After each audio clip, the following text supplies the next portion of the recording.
My hands were shaking so badly that I could barely hold my phone.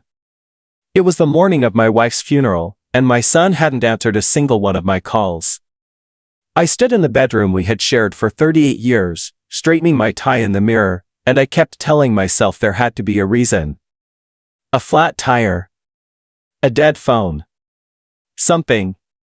Because the alternative, that my own son had simply chosen not to come, was something I couldn't make sense of, not on that day of all days. Her name was Helen. Helen Margaret Drummond, May Farrell. She had spent 40 years teaching primary school children in the Hunter Valley, and every single one of those children, it seemed, had grown up remembering her name. Cards had been arriving at our door in Maitland for 2 weeks before she even passed. She was that kind of woman. The kind who left a mark on people without ever trying to. We had been together since we were 22 years old. I am 64 now. You do the maths. Her illness came on fast, the way the worst ones always do. One morning she told me she was tired. Just tired. 3 months later, the doctors were using words I didn't want to learn. By the time autumn came around, we were in palliative care, and I was sleeping in a recliner chair next to her bed because I refused to be anywhere else. Our son, Elliot, came to visit twice during those 3 months. Twice. He lived in Brisbane, a 2-hour flight, or a long drive down the Pacific Highway, and he came twice. He always had reasons. Work was busy. The kids had school commitments. His wife, Tamara, wasn't well herself. I didn't push back. Helen didn't want me to. She would squeeze my hand whenever I started to say something, and I would swallow it down. Is Elliot coming this weekend? She asked me once, maybe 3 weeks before the end. Her voice had gone soft by then. Everything about her had gone soft. He said he'd try, I told her. She nodded and looked out the window. She didn't say anything else about it. He didn't come that weekend. Or the next. When she passed on a Tuesday morning in late May, I rang Elliot from the hospital car park. I couldn't make myself stay inside. The nurses were very kind, but I needed air. I sat on a bench near the entrance and I rang my son's number, and it went to voicemail. I left a message. I said, "Your mom's gone, mate. She's gone." And then I sat there for a while, not really sure what to do next. He rang back 2 hours later. He sounded genuinely gutted, or at least I believed he did. He said all the right things. He said he was so sorry. He said she was an incredible woman. He said of course he'd be there for the funeral, whatever I needed, just tell him when. The service was set for the following Saturday. That gave him 6 days. On the Thursday, I rang him to confirm the details. The service was at 11 in the morning at St. John's in Maitland, followed by a private burial at the cemetery on New England Highway. I had organized a lunch afterwards at the bowling club, nothing fancy, just sandwiches and tea and a chance for people to share their memories of her. Simple, the way she would have wanted. Elliot said he'd be there. He said he and Tamara were sorting out the flights that afternoon. On Friday evening, I tried to ring him again just to check in. He didn't answer. I sent a text. He read it, I could see the little tick, but didn't reply. I told myself he was busy. Packing. Getting the kids sorted. I told myself there was nothing to worry about. I did not sleep that night. Saturday morning arrived gray and cold, the way winter mornings in the Hunter Valley can be, that low flat sky that sits over the valley like a lid. I dressed carefully. I wore the charcoal suit Helen had picked out for me years ago when we'd gone to her nephew's wedding in Newcastle. She always said it made me look distinguished. I never believed her, but I wore it anyway. My daughter, Rosalind, arrived at the house at 8:30 with her husband, Martin, and their 2 girls. Rosalind had driven down from Tamworth the night before and stayed at the motel on the highway because she didn't want me to be alone that morning, but she also didn't want to crowd me. She has always known how to read people, my daughter. She gets that from her mother. She held my hands when she came through the door and looked at me for a long moment without saying anything. Then she said, "Have you eaten?" I hadn't. She made me toast and a cup of tea, and we sat at the kitchen table while her girls drew pictures at the other end. I kept checking my phone. Nothing from Elliot. "He'll be on his way," Rosalind said quietly. She was watching me check my phone and pretending she wasn't. "Yeah," I said. At 9:30 I rang him one more time. Voicemail. I left a short message telling him the service started at 11 and we'd be leaving the house at 10. Just in case. At 10 o'clock, I walked out the front door of the house Helen and I had lived in for 26 years, and I got into the car with my daughter and her family, and I didn't know where my son was. The church was full. That was the one thing that kept me upright through most of it. I had underestimated how many people had loved her, or maybe I had known and just needed to see it all in one room. Former students, now adults in their 30s and 40s, sat next to neighbors, colleagues, old friends from the tennis club, people from the parents group she had run at the school for a decade. The priest said kind and true things. Rosalind gave a eulogy that made everyone cry, including herself, which she had predicted in advance and apologized for in advance and then done anyway, exactly as she'd said. I kept glancing at the door. Elliot never came. I told myself perhaps there had been a delay. A cancelled flight. Some crisis with the kids. I kept my face composed. I shook hands and accepted embraces and said thank you to everyone who told me what a remarkable woman my wife had been. I did not check my phone during the service because Helen would have found that deeply rude, and some habits are too deeply set to break even in grief. At the graveside, with the wind picking up and the winter light coming flat and cold through the trees, I stood with Rosalind on one side and her girls on the other, and I lowered my wife into the ground. And my son was not there. Rosalind didn't say anything about him. Martin didn't say anything. Nobody said anything, and I was grateful for that. It was at the bowling club, maybe an hour into lunch, that I finally looked at my phone. There was a notification. Elliot had posted on Facebook. I opened it. He and Tamara were in Bali. The photo was of the two of them at a rooftop bar somewhere, drinks in hand, the ocean glittering behind them. Tamara was laughing. Elliot had his arm around her and was grinning at the camera. The caption said, "Life is short, making the most of every moment." There were 17 comments already, people telling them they looked amazing, asking where they were staying, saying they were goals. I sat with the phone in my hand for a very long time. The woman next to me, one of Helen's old colleagues from the school, was saying something about a garden Helen had once helped her plant after a flood. I nodded and said something back. I don't remember what. My eyes were on the photo. He had gone to Bali. He had gone to Bali on the same weekend as his mother's funeral and posted photos at a bar. I put the phone face down on the table and I did not pick it up again for the rest of the afternoon. Rosalind found out that evening, when she was helping me clean up at the house. I had left my phone on the kitchen bench and she must have seen the screen light up with another notification. Elliot had posted a second photo, this one from dinner, the two of them at a restaurant with candles on the table and some kind of seafood platter between them. She didn't say anything at first. She just went very still. "Dad," she said. "I know," I said. "Did he?" "I know, love." She sat down at the kitchen table, the same table where we'd had toast that morning, and she pressed her hands flat against the wood and stared at them. Then she looked up at me. "Do you want me to ring him?" "No," I said. "Not tonight." She stayed until almost 10 o'clock. Martin put the girls to bed in the spare room and then sat with us in the lounge and didn't push the subject. He's a good man, Martin. The kind who knows when to be quiet. After they'd all gone to bed, I sat alone in the kitchen with the light on. The house was very quiet. That kind of quiet that's different from normal quiet, the kind that has a shape to it, that fills the spaces where another person used to be. I'd been dreading this quiet for months. Now here it was. I made a cup of tea I didn't drink and sat with it until it went cold. And then, without really planning to, I found myself thinking about money. Not in a mercenary way. Not at first. It started with practical things, the will, which Helen and I had updated 18 months ago when she first got the diagnosis. We had been careful about it.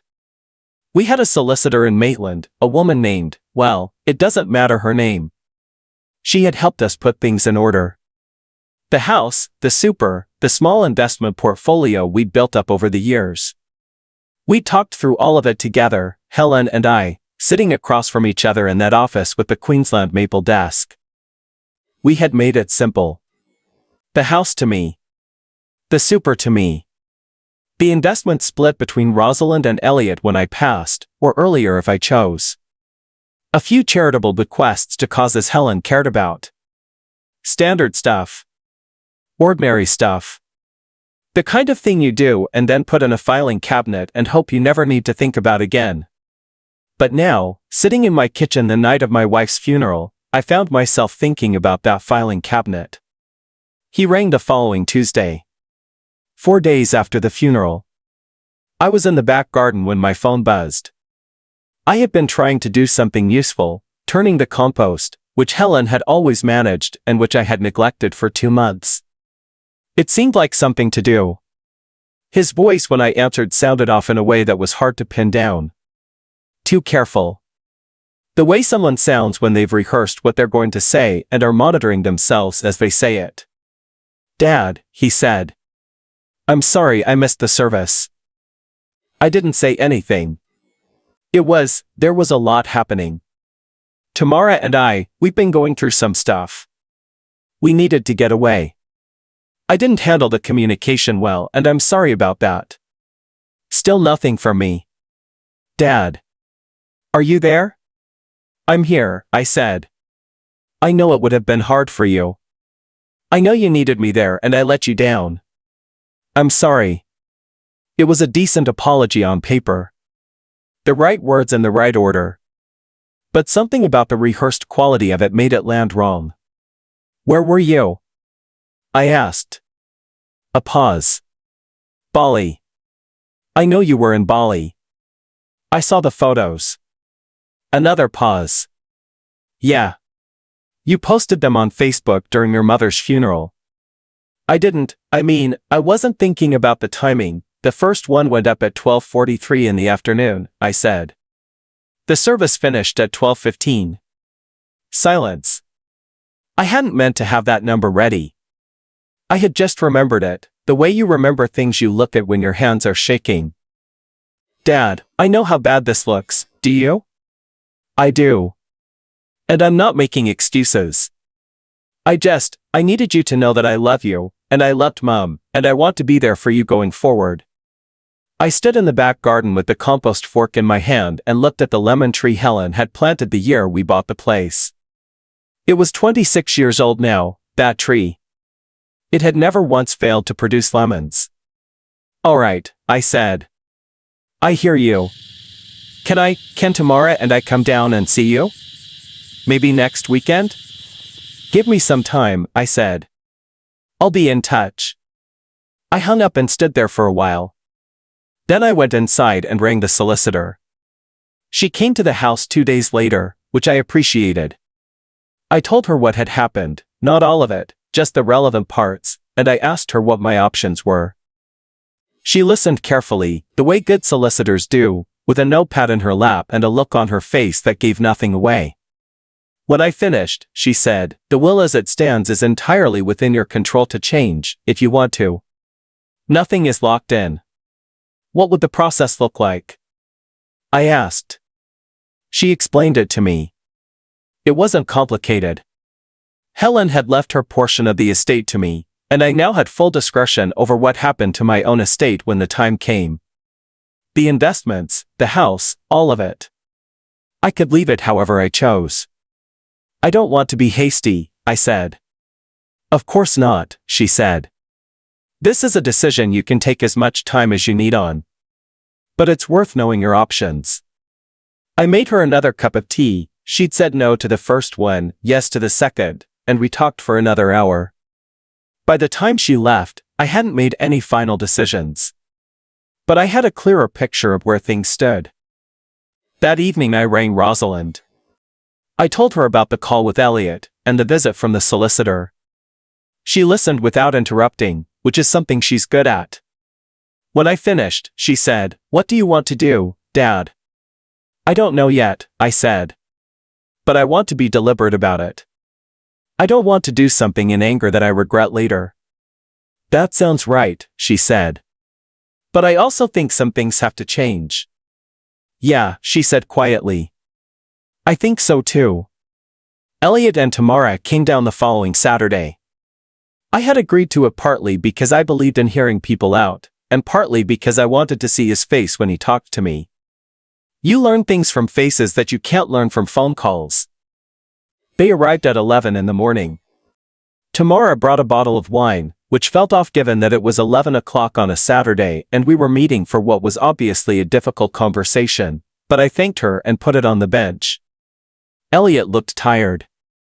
He had a quality about him that I had been noticing for a few years, a stretched quality, like a man who was running on credit in some invisible account he hadn't told anyone about.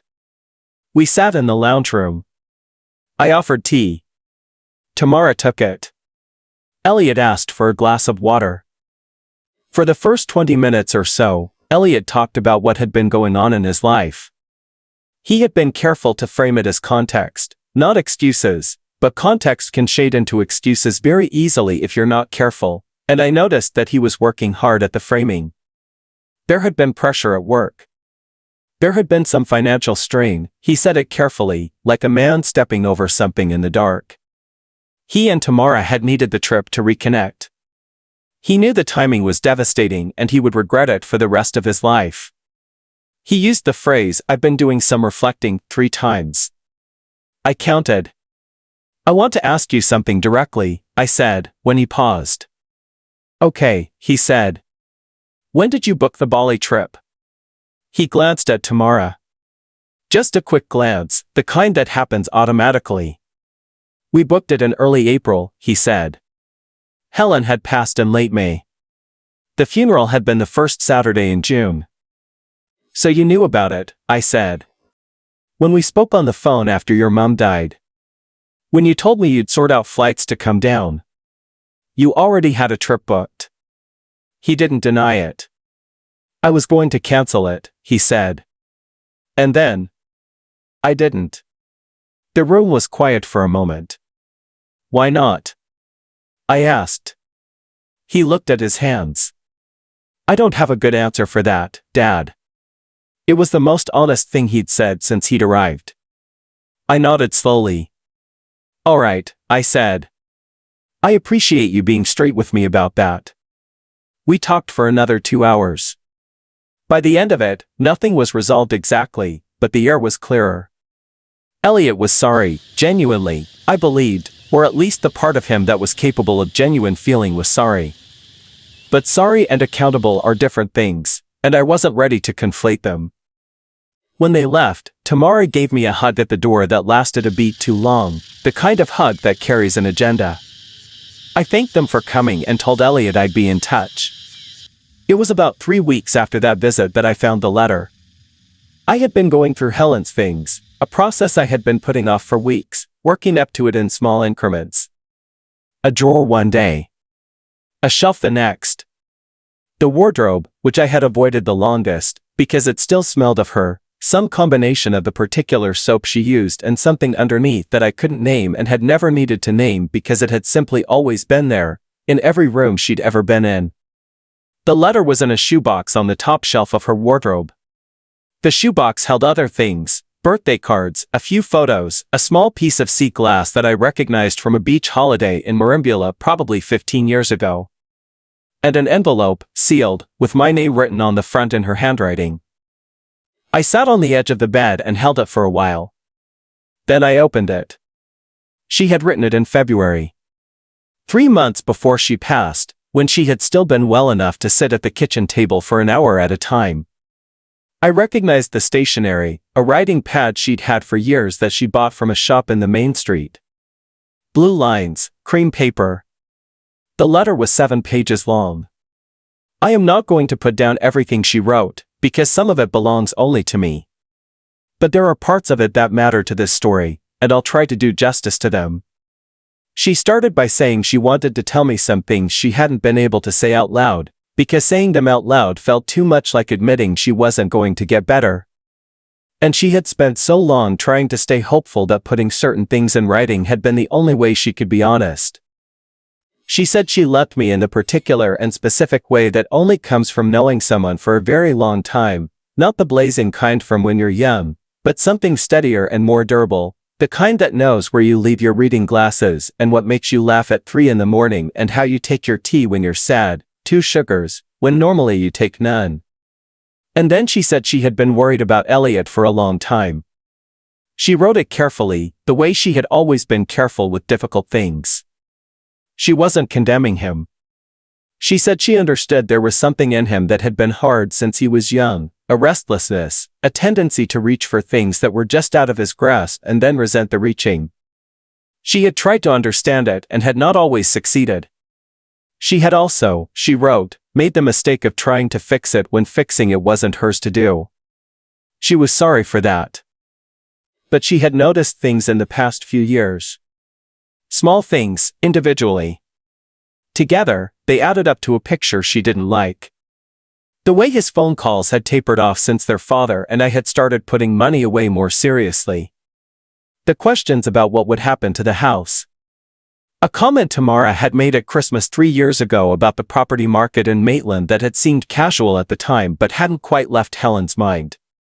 I don't want to think badly of our boy, she wrote. I've fought against it.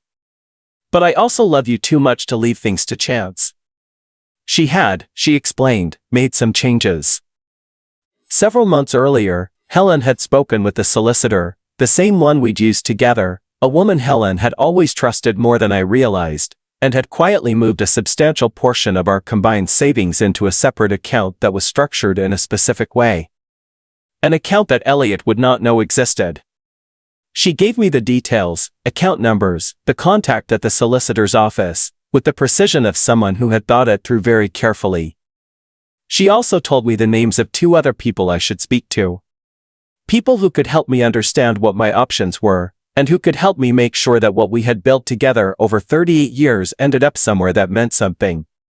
You have always been too generous, she wrote. It's one of the things I love most about you and one of the things that worries me most. Please, love, be generous carefully. Not everyone who says they love you has earned that generosity. The last page was just for the 2 of us. I read it twice, and then I folded it and put it back in the envelope, and I sat on the edge of the bed in the room where she used to sleep, and I cried in a way I hadn't cried since the hospital. The ugly, uncontrolled kind, the kind that comes from somewhere below grief and below anger, from some place you don't normally have access to. When it passed, I sat very still for a long time. Then I got up, washed my face, and rang the solicitor. The months that followed were not dramatic. Life rarely is dramatic, outside of the moments that are, and those moments tend to be surrounded by long stretches of ordinary time. I went to the solicitor. I made some changes. I rang the people Helen had mentioned in her letter. I had some conversations I had been putting off for too long. I also rang Elliot. I didn't tell him about the letter.